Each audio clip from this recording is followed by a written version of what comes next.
Robinson Crusoe lands on a deserted island. Daniel Defoe. I do not know what happened to my companions, but I was lifted by the waves and carried to the shore.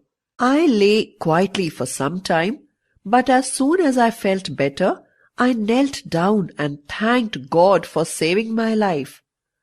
I then walked about trying to find my comrades, but found none of them. I realized that I was the only one saved. All the others must have drowned in the sea.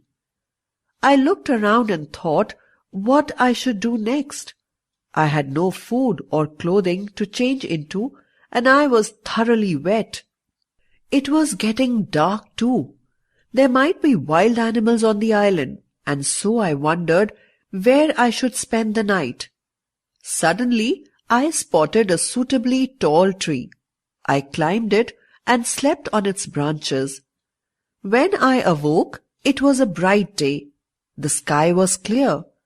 As I looked out towards the sea, I was surprised to see that the ship had been lifted during the night, and it was not far from the shore. When the tide was low, I swam towards the ship. I saw a small piece of rope hanging over the side of the ship, so I took hold of it and pulled myself on board. I went to the storeroom in search of something to eat. Luckily for me, the food was dry. I ate as I was very hungry. Next, I realized that I would need some sort of a boat to carry a few things from the ship to the shore.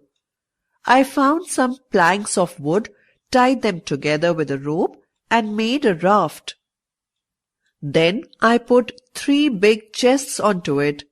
Into these chests I filled food, clothes, tools, guns, gunpowder, and swords. Now I had enough cargo on the raft for one journey. I also found a dog and a parrot on board the ship, so I took these animals along to keep me company.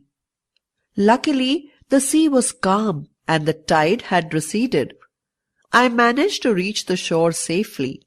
Now I needed to keep my goods safely, so I made a small tent with the sail I had brought from the ship. I carefully placed all the boxes in it. Then I fell asleep. The next day I climbed a steep hill and saw that I was on an island. There was not a house or even a person in sight. I made another raft and transported more goods from the ship to the island.